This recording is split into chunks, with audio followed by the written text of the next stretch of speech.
Hello everyone. Welcome back to this. Bonjour à tous, bienvenue à la deuxième journée de la semaine des exportations de technologies propres 2021 d'EDC. Je m'appelle Guillaume Frère et je suis vice-président financement structuré et de projet à EDC. Je suis heureux d'être votre maître de cérémonie aujourd'hui. J'espère sincèrement que vous avez apprécié la semaine des exportations de technologies propres de cette année, que vous avez trouvé le contenu engageant, inspirant et pertinent, vous donnant un aperçu des tendances et des possibilités d'avenir de l'industrie canadienne des technologies propres. Nous vous réservons une deuxième journée passionnante, mais avant de nous lancer dans le programme d'aujourd'hui, j'aimerais ouvrir notre événement par une reconnaissance à l'égard des terres. J'aimerais reconnaître que la terre sur laquelle je vis à Ottawa est le territoire traditionnel non cédé du peuple algonquin Anishinaabe. Les Algonquins vivent sur ce territoire depuis des temps immémoriaux. Je suis reconnaissant d'avoir l'occasion d'être présent sur ce territoire aujourd'hui. Ces lieux de rassemblement abritent de nombreux membres des Premières Nations, des Métis et des Inuits, et le fait de les reconnaître nous rappelle le lien important qui nous unit à cette terre où nous apprenons et travaillons.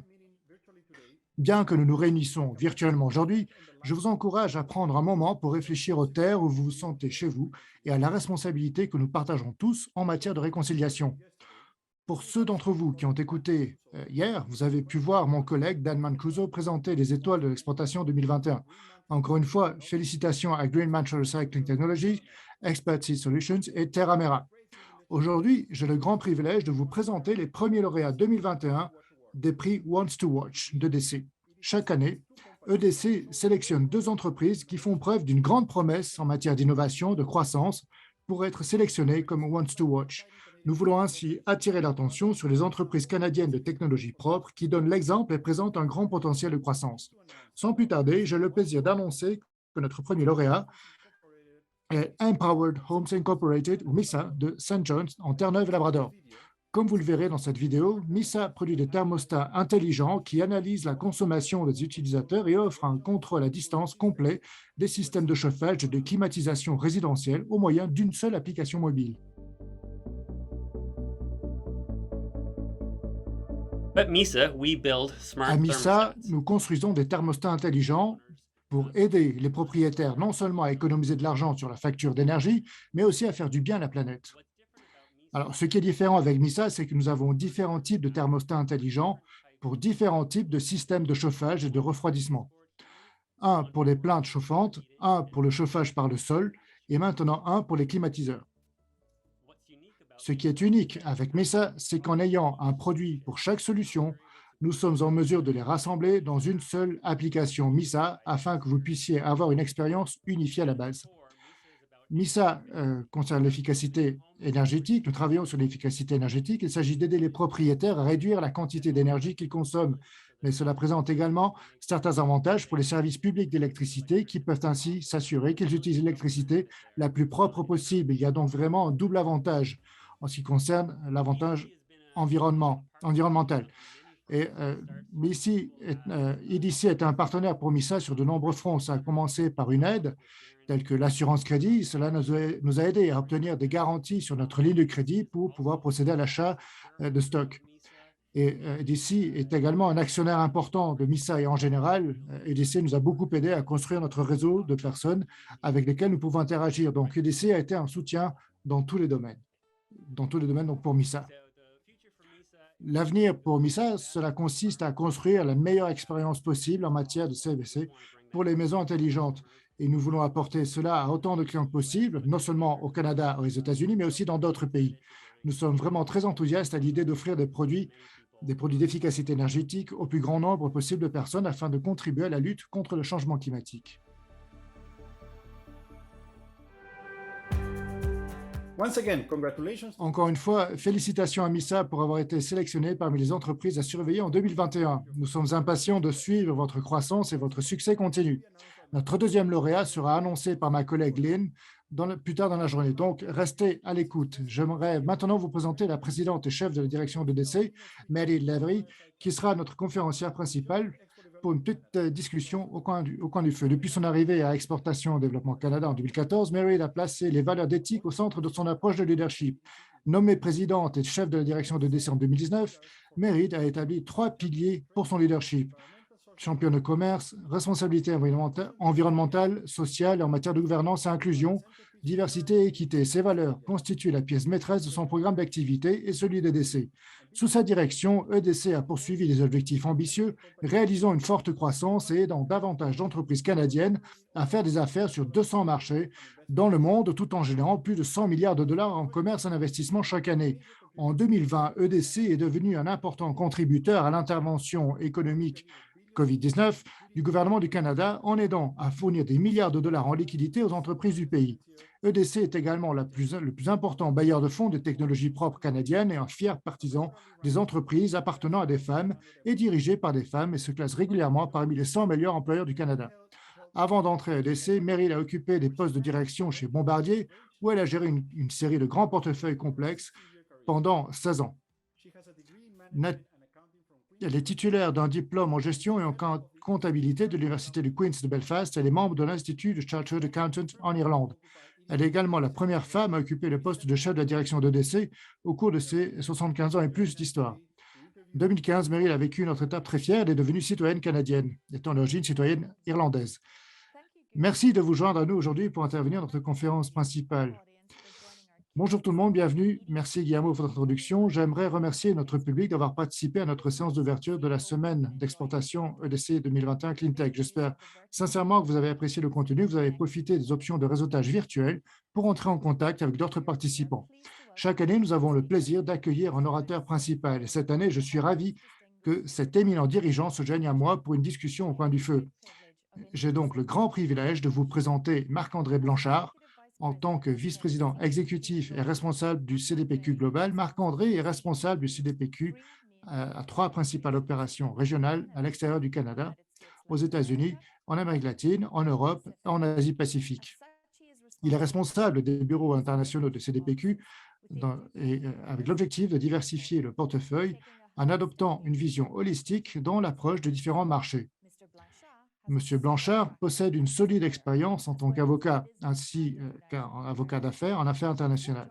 Avant de se joindre à CDPQ en septembre 2020, il a été ambassadeur et représentant permanent du Canada auprès des Nations unies à New York de 2016 à 2020. Dans ce rôle, il a fait preuve d'un leadership exceptionnel pour promouvoir un meilleur alignement du capital sur le développement durable. Je peux personnellement attester de la vision, de la passion et de l'efficacité de M. Blanchard en tant qu'ambassadeur du Canada à l'ONU.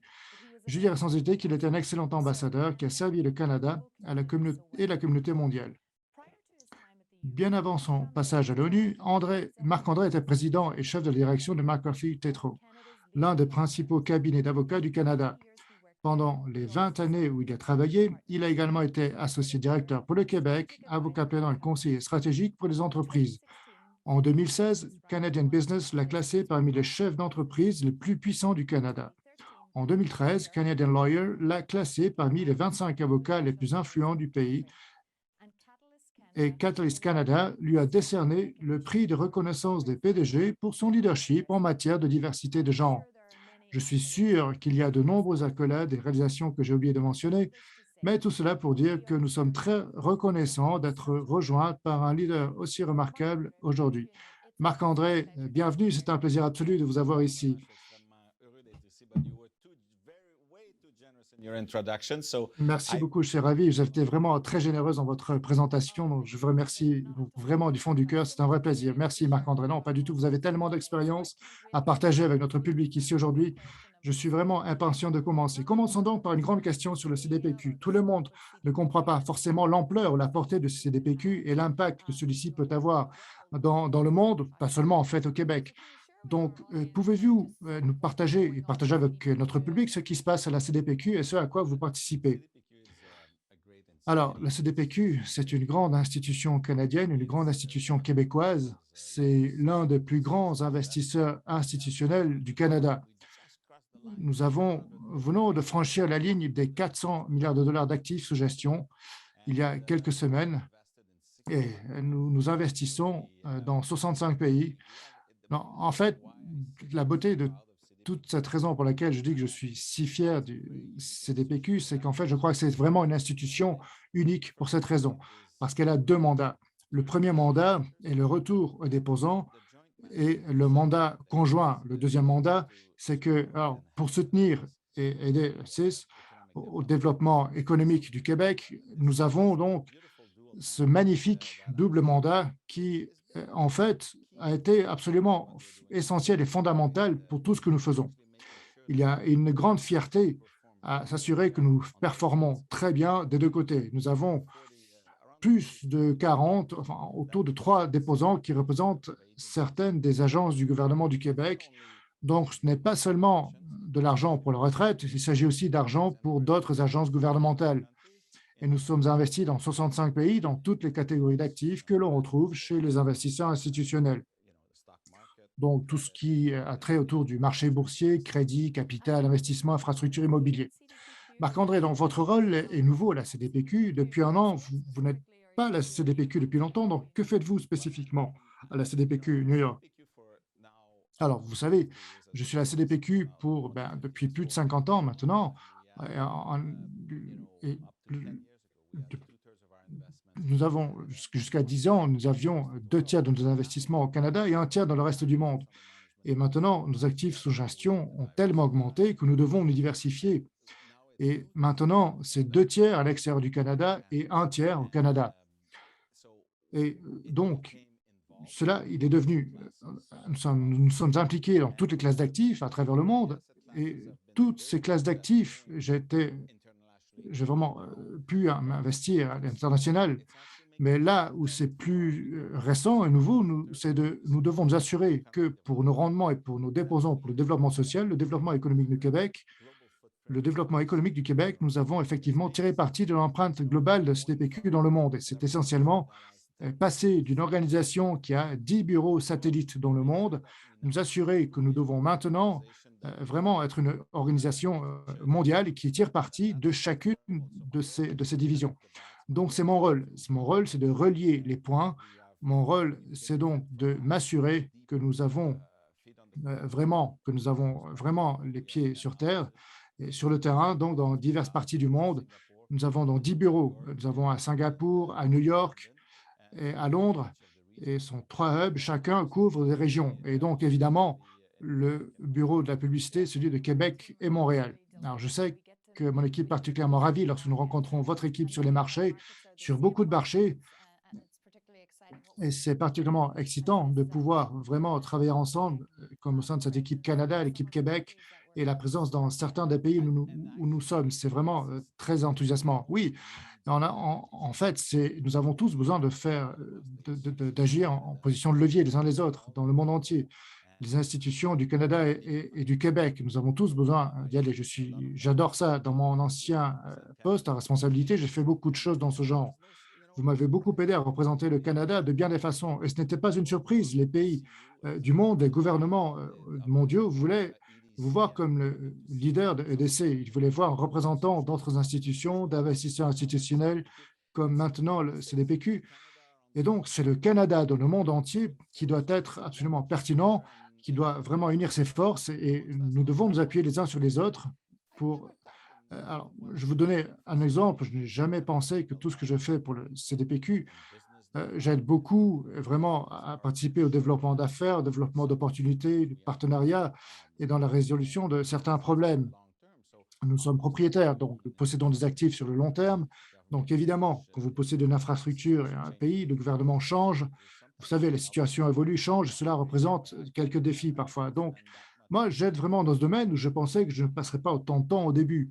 Je pensais que ça viendrait, que ça prendrait de l'ampleur peut-être avec les années, mais voilà, ça, par exemple, toutes nos entreprises québécoises ont un portefeuille. Alors, nous nous sommes fixés comme objectif de nous assurer qu'elles pouvaient bénéficier, tirer profit de notre écosystème mondial. Et cela a été l'une des plus grandes réussites de CDPQ au niveau mondial, donc depuis son existence, maintenant depuis un an. Mais l'année dernière, nous avons passé beaucoup plus de temps à répondre à la demande des entreprises de notre portefeuille. J'ai été beaucoup plus ambitieux, ce n'est pas seulement en termes d'aide pour comprendre les nouveaux marchés ou les réglementations, ou même comment faire des affaires dans un certain pays. Vous connaissez tous des gens dans un certain pays, mais il s'agit vraiment de se connecter avec, et vraiment au sein de notre portefeuille à travers le monde. Donc, s'assurer que nous échangeons tous des opportunités, que nous connectons ces opportunités entre nos partenaires. C'est ainsi que vous pouvez vraiment créer de la valeur à travers votre portefeuille. C'est donc dans l'intérêt de nos deux mandats, le mandat d'aider à la fois l'économie du Québec, mais aussi dans notre mandat d'un retour sur nos dépôts. Donc, c'est très, très motivant et c'est en fait le bon moment pour faire cela parce que nous devons le faire à l'échelle mondiale, donc pour mieux aligner le capital avec le développement durable. Alors, je passe à ma prochaine question, Marc-André, parce que le CDPQ a été l'un des premiers, je suppose, à s'engager dans la finance durable et dans l'action climatique net zéro. Et certains de ces éléments sur lesquels le CDPQ a agi très rapidement, et vous avez fait tout cela à juste titre, les investisseurs institutionnels canadiens sont considérés dans le monde entier et les gens regardent ce qu'ils font. Parlez-moi un petit peu de la façon dont le CDPQ a pris un engagement net zéro et ce que cela signifie. Comment les gens réagissent à cela, comme ces grands investisseurs donc institutionnels qui parlent de net zéro et d'action climatique et vous venez parler d'action durable. Donc, en 2017, nous avons lancé notre première stratégie climatique et maintenant, il y a quelques semaines, vous avez entendu Chalumin, notre PDG, qui a avec une ambition renouvelée au 2.0 pour la COP 26. Et donc, ce qu'il y a dans nos 4 piliers, en fait, c'est très simple. Nous voulons augmenter les actifs verts que nous avons déjà dans notre portefeuille à hauteur de 54 millions de dollars d'ici 2025. Et nous voulons réduire notre empreinte carbone d'ici 2030 de 60%. Donc, c'est un objectif vraiment très ambitieux.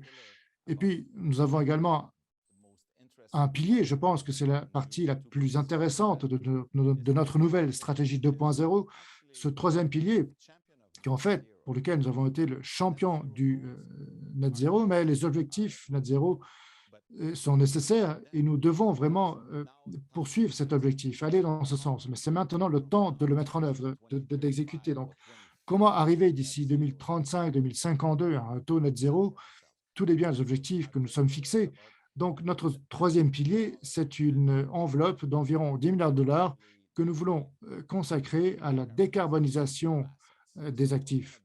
Nous allons donc faire la différence avec des entreprises qui sont sur la voie de la carbonisation afin de les aider à décarboniser, à décarboner et nous aider, et nous, en tant que société, aider à atteindre un niveau net zéro d'ici 2050. Et puis, le quatrième pilier est en fait que nous confirmons notre retrait du secteur de la production pétrolière. Nous y ajoutons 1% de nos actifs. Nous avons dit que nous allions continuer à nous retirer de la production pétrolière. Et notre objectif n'est pas de contribuer à l'augmentation de la production de pétrole. C'est pourquoi nous avons pris cet engagement et cet engagement que nous maintiendrons dans certaines activités auxiliaires comme les pipelines, ainsi que sur site où nous étions impliqués dans certains pipelines qui transportent le pétrole. Nous en resterons là, nous resterons dans le gaz naturel. Il s'agit donc d'une stratégie très claire, Marc-André, une stratégie améliorée avec 4 piliers clairs de la direction que vous prenez. Maintenant, certains vont regarder cela et dire, est-ce que vous pouvez faire de l'argent avec ça? Donc, est-ce que CDPQ peut encore fournir les rendements qu'il a toujours fournis?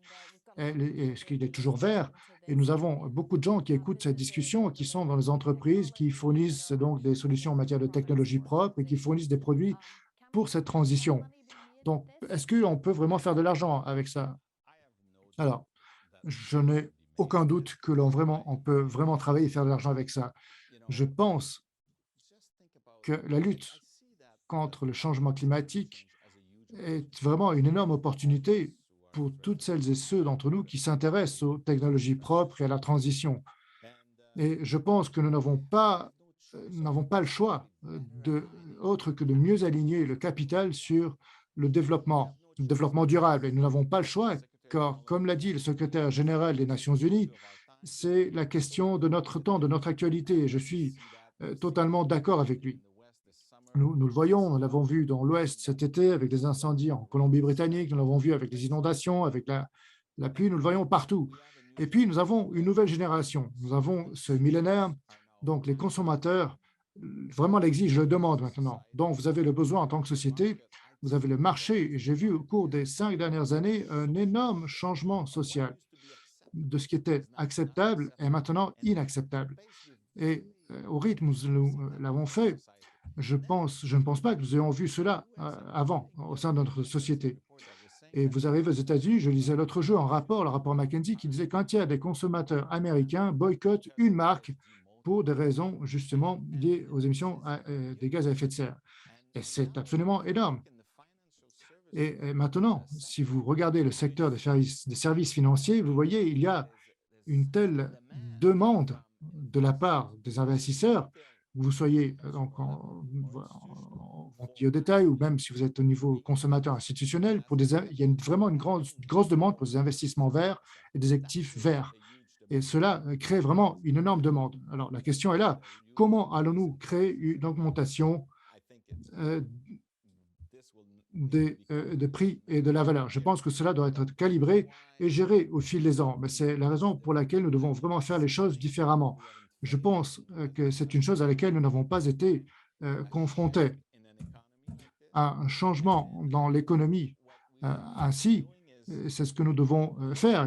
Comment nous pouvons regarder les choses pour faire du profit différemment? Comment nous produisons les choses différemment, comment nous investissons différemment. Et donc, il s'agit de la création de toutes sortes de plateformes qui ne nous semblaient pas naturelles auparavant. Euh, et même notre rôle en tant qu'investisseur, en tant qu'innovateur dans le secteur privé, et la façon dont nous devons connecter les choses, et ça va vraiment être différent de ce que nous savions auparavant. Vous parlez de la demande des milléniums et on parle, il y avait cette action planétaire et climatique à Montréal. On voit cet activisme de la part des consommateurs, mais qu'est-ce qui empêche les gens de faire plus ou de s'impliquer? Quels sont les obstacles qui, empêchent les entreprises, à, penser, comment ils peuvent faire quelque chose pour l'action climatique? Et puis nous entendons aussi également parler de blanchiment écologique et entendons parler de certains défis et il semble donc que nous n'entendions jamais parler que des aspects positifs. Et donc, c'est vraiment cet accord de Paris énorme que nous savons tous, 1,5 degré ou 2 degrés Celsius, et ça semble être une si grande chose à faire. Alors, quels sont les obstacles que nous devrions essayer d'abattre ou d'atteindre? Il y a beaucoup à déballer dans vos questions, hein, je sais, mais je pense que c'est fascinant et j'ai l'impression que, vous savez, nous devrons nous battre contre toutes sortes de choses et il y a ceux qui préfèrent le status quo, ceux qui ne veulent pas de changement, mais essayons d'être concrets pour les chefs d'entreprise qui nous écoutent. Je les invite à penser en termes d'échelle et de vitesse, beaucoup plus que par le passé.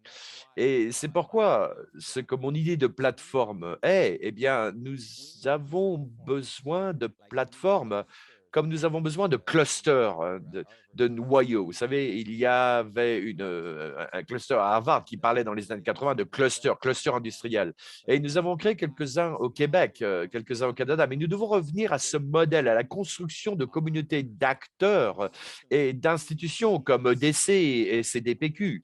Nous devons faire partie de ces clusters avec d'autres investisseurs, des innovateurs, des universités, des gouvernements. Pensez-y. Je vais vous donner un exemple qui est très concret pour nous. Qui aurait pensé qu'un investisseur institutionnel comme CDPQ, pensez ça, il y a 10 ans, ça n'aurait jamais, personne n'aurait jamais soulevé la possibilité que nous concevions, nous construisions, nous exploitions notre propre train sur rail de 100 kilomètres autour de Montréal, électrique, oui, et électrique. Et en fait, c'est très important pour nous parce que nous voulions que cela contribue à réduire l'empreinte carbone, nous voulions que cela réduise les inégalités et que les gens puissent faire la navette en moins de temps vers Montréal, etc. Et donc, c'était un élément important, mais tout cela est un élément important, mais cela était perçu il y a 10 ans comme le travail du gouvernement. Ce n'est pas le travail du secteur privé d'intervenir. Et nous sommes arrivés avec un partenariat très inhabituel avec le gouvernement du Québec et la Banque d'infrastructure du Canada, l'aéroport, Hydro-Québec comme un fournisseur d'énergie propre, et puis les municipalités que le train va traverser. Et donc, c'est un moyen très, très efficace. C'est une sorte, certaines personnes peuvent dire que, vous savez, un style d'investissement communautaire, que d'autres diraient que c'est de la finance mixte. Et c'est tout ça. Et ce n'est pas simplement le cas, ce n'est pas juste ça. Et nous devons apprendre de ces exemples et nous devons construire sur ces exemples. Et comme par exemple, l'un des plus grands défis auxquels nous sommes confrontés avec le climat, avec la finance durable, c'est le manque de projets bancables. Nous devons agir très rapidement, comme auparavant, comme jamais auparavant. Et donc, il y a beaucoup de capitaux qui viennent dans cette direction. Alors, y aura-t-il assez de projets bancables partout pour infrastructures, pour toutes sortes d'autres projets, que ce soit au Canada ou en Amérique du Nord ou dans le monde entier et dans les marchés frontières? Et les marchés frontières, c'est l'un des plus grands problèmes, les projets bancables. Mais nous devons examiner le rôle des institutions comme la Banque mondiale et les gouvernements et voir s'il y a une réelle défaillance du marché et où ils doivent intervenir.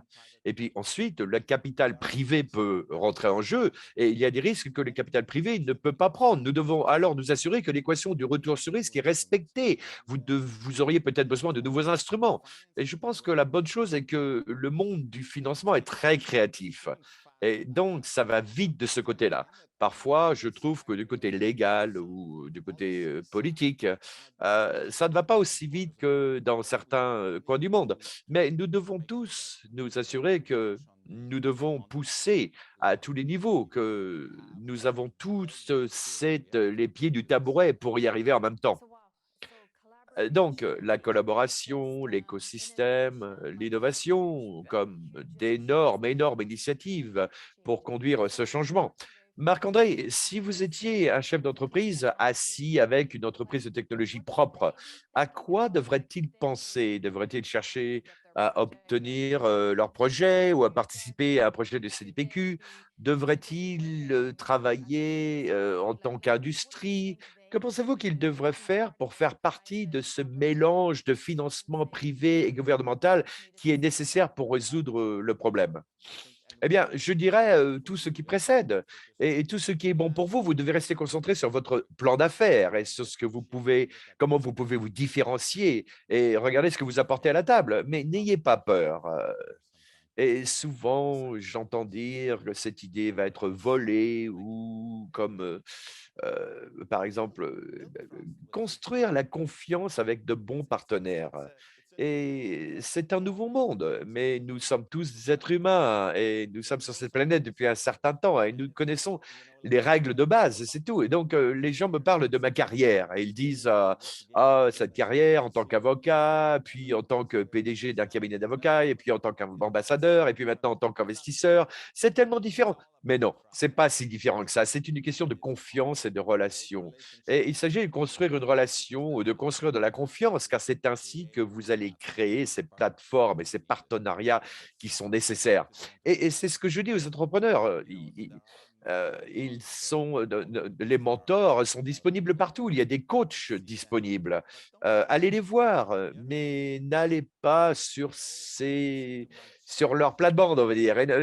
Et je dis souvent à mes enfants, je suis inadéquat pour les coacher pour le futur parce que c'est un monde que nous avons qui est étranger, et, comme probablement plus étranger pour moi que pour des personnes qui ont 22, 23 ans. Donc, je dis, je fais attention à ce que je dis et allez avec votre propre instinct et votre propre compétence et assurez-vous que vous écoutez la petite voix dans le fond de votre tête, que vous avez de l'audace et une certaine ambition et, et poussez ça.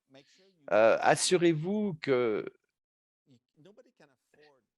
I find these euh, days to block pense aujourd'hui de door. bloquer des portes ou de dire non, non, non, ces ressources, je ne les toucherai jamais, ou cette aide ou ce soutien, je n'y toucherai jamais. Non, non, j'ai de nombreuses conversations et j'ai choisi dans ce buffet que j'ai tout essayé pour tout lier à la fin, à votre propre façon. Et vous réussirez, les gens réussiront et continueront à prospérer. Et au Canada, nous commençons avec une telle force.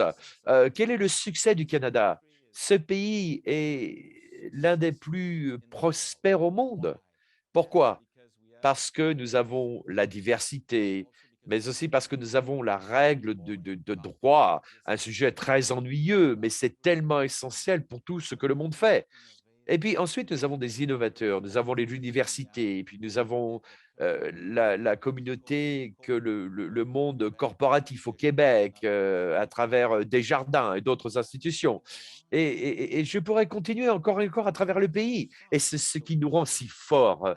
Et donc, c'est pourquoi il est si important de s'appuyer sur tout cela pour notre bénéfice. Et vous savez, personne n'est seul dans cette situation. Nous devons nous souvenir de ça. Je veux juste revenir sur quelque chose et peut-être utiliser votre expérience en tant qu'ambassadeur aux Nations Unies. Donc, vous étiez le représentant du Canada dans de nombreux pays du monde. Et est-ce que vous en avez parlé de l'avantage du Canada? Les entreprises canadiennes peuvent ce qu'elles peuvent apporter. Pensez-vous que le reste du monde veut ces produits canadiens de technologie propre? Et pouvez-vous voir un jeu d'écosystème? Et je dirais, le témoin NY en tant qu'exportation et développement du Canada, Marc-André. Et vous savez, ces entreprises qui nous écoutent aujourd'hui peuvent obtenir leurs produits, peuvent lancer leurs produits dans le monde, dans ces différents pays. Vous êtes le leader d'un témoin convaincu, hein. Oui, c'est ce que je voulais dire par audacité et ambition. Ayons de l'ambition en tant que pays, car nous avons tout pour réussir dans ce nouveau monde. Tout ce que nous savons faire, la technologie, les technologies propres, le numérique, les services financiers, les soins de santé, l'éducation, l'énergie. Ça, ce sont toutes les priorités de tous les pays dans le monde et ils ont tous ces priorités en tant que leur liste de leurs principales priorités. Et c'est ce dont nous sommes les champions au Canada. Nous sommes un champion mondial dans chacun de ces domaines. Que nous soyons premiers ou cinquièmes, ça n'a pas d'importance. Quand vous examinez où nous en étions dans les premiers groupes de classe de ces choses qui étaient tous dans la première année, eh bien, ce sont toutes ces choses dont le monde a besoin. C'est pourquoi c'est un monde d'opportunités pour les Canadiens.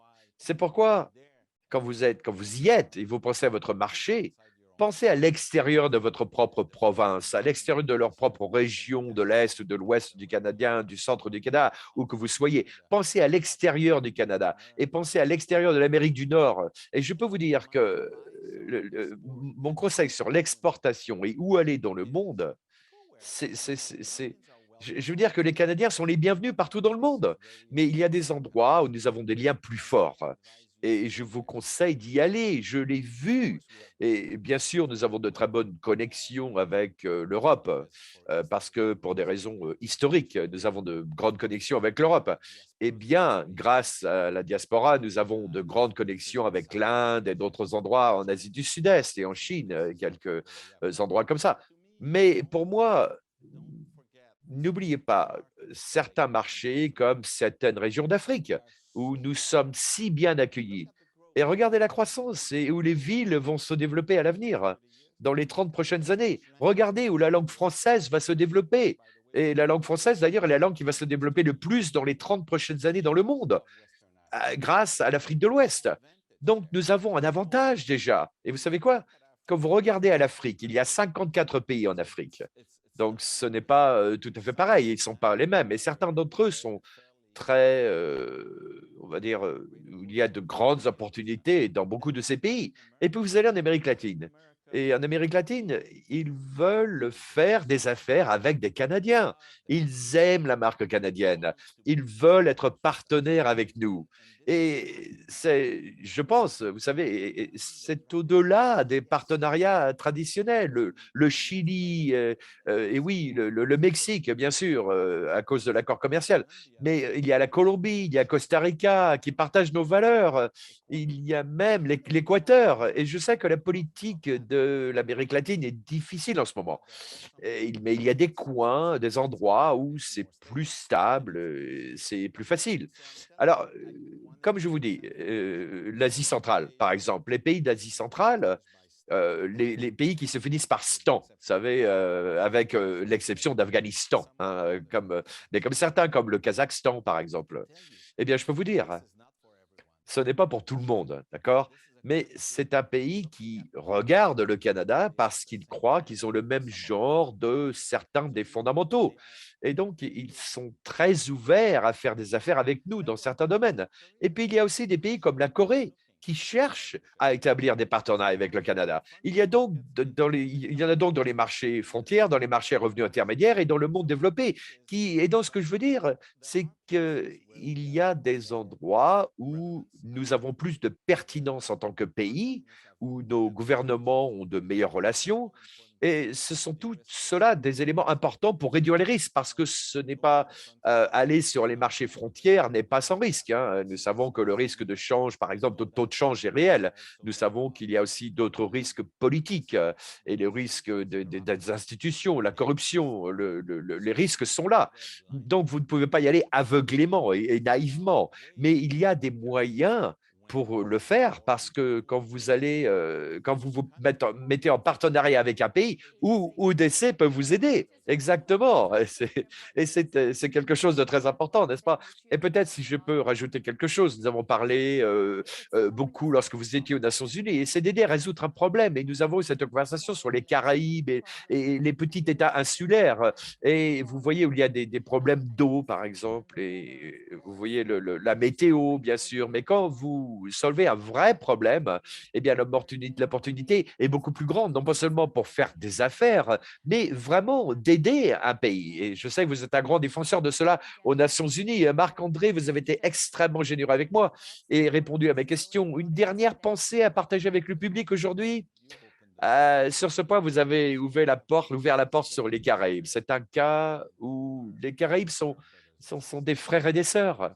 Ils sont presque des Canadiens et ils se tournent vers nous pour aider.